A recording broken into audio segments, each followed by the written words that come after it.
baay'ina A makoo baa jechuun baay'ina A ida'uu baay'ina baa hir'isuu baay'ina A kipha baa jechuudha.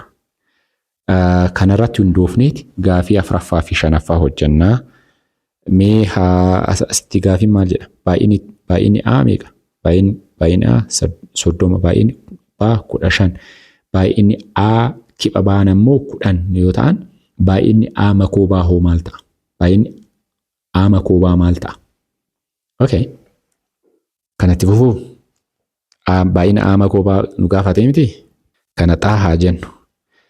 Kun immoo 30, kun 15, kun 10. Kana yoo hojjennu 45 hir'isuu 10 meeqa ta'a? Xaan meeqa ta'a? 35. Kanaafuu A makoo baa baay'inni A makoo baa 35 jechuudha. Kan lammaffaa kan shanaffaa hoo? Kan shanaffaa baay'ina A makoo baa jechuun baay'ina A ida'uu baay'ina baa hir'isuu baay'ina A makoo baa yoo jenne kana maal gaafatamne? Kan gaafatamne kan baay'ina A kipha baadha. Kan gaafatamne kanaa miti? Baay'ina A kipha baadha. Kanaafuu asitti baay'inni makoo 40 qixxee ta'a.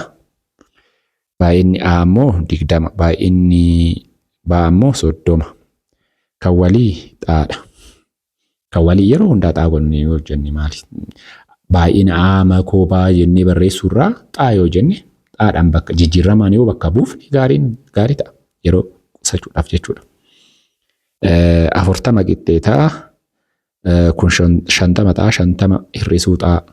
Akka kanaan dura hojjennetti kun hima walqixaadhaa gamanatti waan argamuuf gama yoo deemu kana maal ta'a?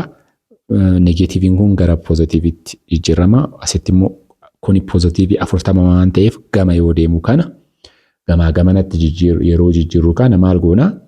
Mallattoon isaanii jijjiirama. Poozitiiviin gara negatiiviitti, negatiiviin immoo gara poozitiiviitti jijjiirama jechuudha. Xaan meeqa ta'a amma? Xaan meeqa ta'a? 50 hir'isuu 40 ta'a jechuudha. Kana akkamitti goone? Kana akkamitti hojjennee jechuudha. Negatiivii xaan kun gama yoo deemu kun gamana yoo dhufu hima walqixaa kana yoo ce'u jechuudha. Gara negatiiviin gara poozitiiviitti jijjiirame jechuudha. Poozitiiviin 40 kun immoo gama yoo ce'u kana maal ta'a? Negatiivii ta'a. Yeroo hundaa kanaan durallee isiniif ibsee tureeyyuu 2 ida'uu 1 qixxee ta'a 3 yoo ta'e 2 qixxee ta'a. Amma poozitiiviin tokko kun asitti argamu kun gama yoo ce'u kana 3 hir'isuu 1 ta'a. Maaliif gama yoo ce'u kana mallattoon isaa poozitiivii irraa gara negatiiviitti jijjiirama. 2 qixxee ta'a 2 ta'a. Haala saniin mallattoo walqixaa kana dhugoomsuu qabaa jechuudha. Kanaafuu xaan meeqa ta'a? Xaan amma meeqa ta'a? 10 ta'a. 10 ammoo xaan bakka eenyuun bakka bu'eeyyuu xaan eenyuun bakka bu'eeyyuu baay'ina A kipha baatiin bakka bu'e. Baay'ina A kipha baatiin waan bakka bu'eef baay'inni A kipha baa meeqa ta'a? 10 jechuudha. Galgaala kana haala kanaan xumurraa jechuudha.